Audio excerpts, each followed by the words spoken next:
Do you know that billions of people are eating right now as you watch this video? But how many of us know what is the right thing to do before eating?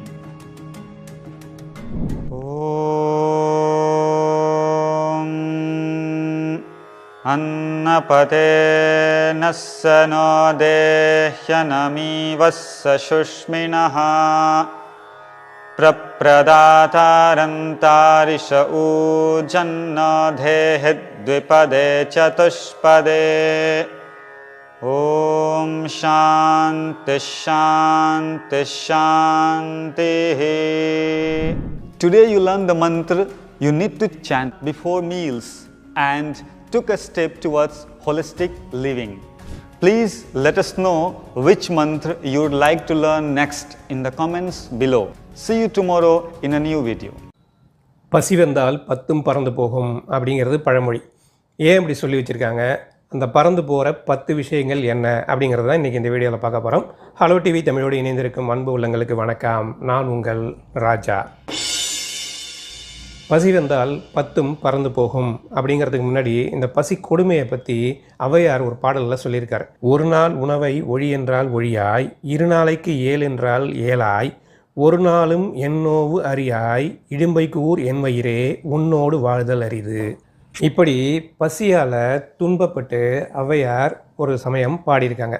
இதுக்கு என்ன அர்த்தம் அப்படின்னா, ஒரு நாளைக்கு சாப்பிடாம இரு அப்படின்னு சொன்னால் வயிறு கேட்க மாட்டேங்குது, உணவு கிடைக்கும்பொழுது 2 நாளைக்கு சேர்த்து சாப்பிட்ரு அப்படின்னு சொன்னாலும் இந்த வயிறு கேட்க மாட்டேங்குது, ஒரு நாளைக்கும் நாம் படுற துன்பம் இந்த வயிறு அறிய மாட்டேங்குது. இப்படி துன்பம் தரும் இந்த வயிறோடு வாழ்தல் மிகவும் அரிதானது, மிகவும் துன்பமானது, மிகவும் கஷ்டமானது, இப்படி உணர்ந்து பாடுறாங்க.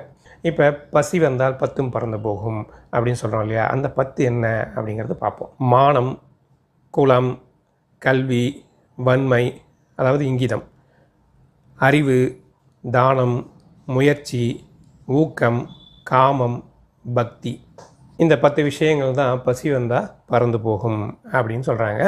அதனால் பசி அப்படிங்கிறது கண்டிப்பாக ஒரு கொடுமையான ஒரு விஷயம். அதனால் கிடைத்த உணவுக்கு மரியாதை செலுத்த மாட்டேங்கிறோம் நம்ம அப்படிங்கிறத கண்டிப்பாக நம்ம உணர்ந்துக்கணும்.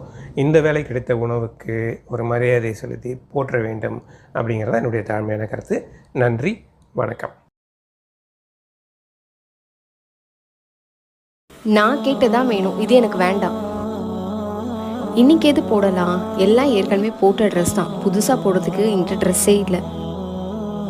அவள் வீடு எவ்வளோ பெருசாக இருக்கு பாரு, என் வீடு எவ்வளோ சின்னதாக இருக்கு. எங்கள் அம்மா அப்பா எப்போ பாரு அட்வைஸ் பண்ணிகிட்டே இருக்காங்க. என் கண்ணு ப்ரௌன் இல்லைன்னா ப்ளூ கலரில் இருந்திருந்தால் நல்லா இருந்திருக்கும். இன்னும் கொஞ்சம் ஹைட்டாக பிறந்திருக்கக்கூடாது. சே, இருப்பதை கொண்டு திருப்தி அடைவோம், எல்லாம் வல்ல இறைவனுக்கு நன்றி செலுத்துவோம். ஃபுல் டே அம்மா உணவகம்ல ட்ரை பண்ணுங்க ப்ரோ, பண்ணிடலாம். பிரேக்ஃபாஸ்ட், லஞ்ச், டின்னர்ன்ட்டு 3 வேலையும் ஒரு ஏரியாவில் இருக்க அம்மா உணவகம்ல ட்ரை பண்ணலாம் தான் இன்னைக்கு பிளான் பண்ணியிருந்தோம். பிரேக்ஃபாஸ்ட்க்கு பார்த்தீங்கன்னா 1 ரூபாய்க்கு இட்லியும் 5 ரூபாய்க்கு பொங்கலும் கொடுக்குறாங்க. 1 ரூபாய்க்கு தாராளமான சைஸ்ல ஒரு இட்லியும், அதே மாதிரி 5 ரூபாய்க்கு நல்லா நெய் ஊற்றி பொங்கலும் கொடுத்துருந்தாங்க. 7 ரூபாய்க்கு எங்களோட பிரேக்ஃபாஸ்ட்டை முடிச்சுட்டு அப்படியே திருப்பி லஞ்சுக்கு இங்கே வந்திருந்தோம். மதியானத்தில் சாம்பார் சாதமும் தயிர் சாதமும் 1 5 ரூபாய்க்கு கொடுத்துட்டு வராங்க. டின்னருக்கு பார்த்தீங்கன்னா மோஸ்டா சப்பாத்தி தான் எல்லா இடத்துலையும் போடுவாங்க. சப்போஸ் சப்பாத்தி இல்லை அந்த மாதிரினா வேற ஏதாச்சும் ஆல்டர்னேட் போடுவாங்க போல. ஸோ நாங்கள் போன அன்னைக்கு சப்பாத்தி இல்லாதனால தோசை போட்டு இருந்தாங்க. தோசை டேஸ்ட்டை பற்றி சொல்லி ஆகணும், நம்ம கடையில் வாங்கி சாப்பிடும்போது எவ்வளோ டேஸ்ட்டாக இருக்குமோ அந்த அளவுக்கு ஈக்குவலாக டேஸ்ட்ல இங்கே கொடுத்துருந்தாங்க. நான் ஃபர்ஸ்ட் ஒரு இடத்துல சாப்பிட்டதை வச்சு அம்மா உணவகம் என்னடா டேஸ்ட் இப்படி இருக்கு அப்படின்னு யோசிச்சேன். பட் ஒரு இடத்துல டேஸ்ட் டிஃபர் ஆகுது. ஸோ சில இடத்துல குவாலிட்டி லோவாக இருந்தாலும் நிறைய இடத்துல செம்மையாக தான் கொடுத்துட்டு வராங்க. அடுத்து ஒரு நாள் ஃபுல்லாக எங்கே என்ன ட்ரை பண்ணலான்னு கமெண்ட்ல சொல்லி. ஹாய் ஃப்ரெண்ட்ஸ், நம்ம இந்த வீடியோவில் என்ன பார்க்க போகிறோம்னா, ஒவ்வொரு மாதமும் அரிசி சர்க்கரை வாங்க ரேஷன் கடைக்கு போவோம். அந்த ரேஷன் கடை உருவாக காரணமே செகண்ட் வேர்ல்டு வார் தான். அதை பற்றின இன்ட்ரெஸ்டிங்கான இன்ஃபர்மேஷன்ஸை பார்க்க போகிறோம். Second world war Hitler, Mussolini என்ற 2 சர்வாதிகாரிகள்னால 1939ஆம் ஆண்டு தொடங்கியது. உலக நாடுகளுக்கு இடையேயான போரின் காரணமா இந்த காலகட்டத்தில் பொருளாதாரம் பெரிதும் சரிவை சந்திச்சுது. எந்த தொழில் நிறுவனமும் எங்களை, மக்களுக்கு வருமானமும் படிப்படியா குறைஞ்சுது. விவசாயிகளுக்கு தேவையான விதைகளும் கருவிகளும் கிடைக்காம போச்சு. இது மட்டும் இல்லாம எதிரி நாட்டுக்கு சொந்தமான விவசாய நிலங்களை போர்ல அழிக்க தொடங்கினாங்க. இதன் விளைவா நாடெங்கும் பஞ்சம் தொடங்கியது. குறிப்பா வங்காளதேசத்துல, அதாவது இன்றைய பங்களாதேஷ், ஒடிஷா, வெஸ்ட் பெங்கால் ஆகிய பகுதிகளில் மக்கள் உணவின்றி மடிய தொடங்கினாங்க. வங்காளத்தின் உணவு தேவையை போக்க அரசு 1940 பர்மாவில இருந்து அரிசியை இறக்குமதி செய்தது. இதன் காரணமா பஞ்சம் குறைய துவங்கியது, பட்டினி சாவும் குறைஞ்சது. 1942ஆம் ஆண்டு ஜப்பான் பர்மாவின் மீது போர் தொடுத்ததுனால பர்மாவில இருந்து வந்த அரிசியும் தடைப்பட்டது. பஞ்சம் அதிகரித்ததுனால 1943ஆம் ஆண்டு கிட்டத்தட்ட 40 லட்சம் மக்கள் பஞ்சத்தினால இறந்தாங்க.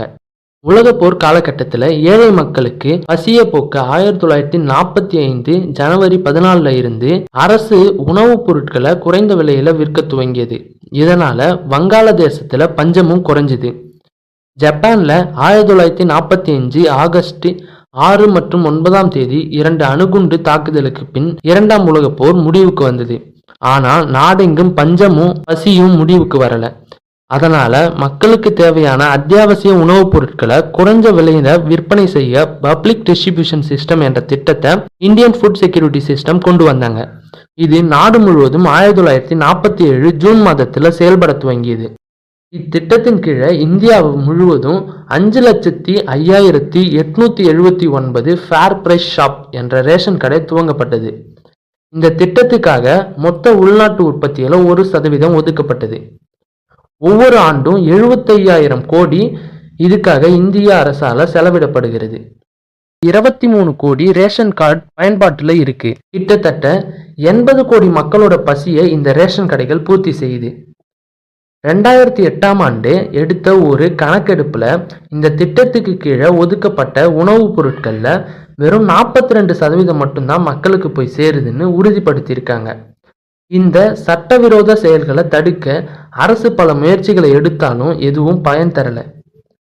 எப்போவாது நீங்க ரேஷன் கடைக்கு போய் பொருட்கள் வாங்கும்போது ஸ்டாக் தீர்ந்துடுச்சு அப்புறம் வாங்கன்னு சொல்லி உங்க பொருட்களை திருட்டுத்தனமா விற்க முயற்சி செஞ்சா அதை தடுக்க நீங்க பொருள் வாங்குற ரேஷன் கடையோட ஸ்டாக் டீட்டெயில்ஸை தெரிஞ்சிக்க தமிழ்நாடு கவர்மெண்ட் அஃபிஷியல் வெப்சைட் இருக்கு.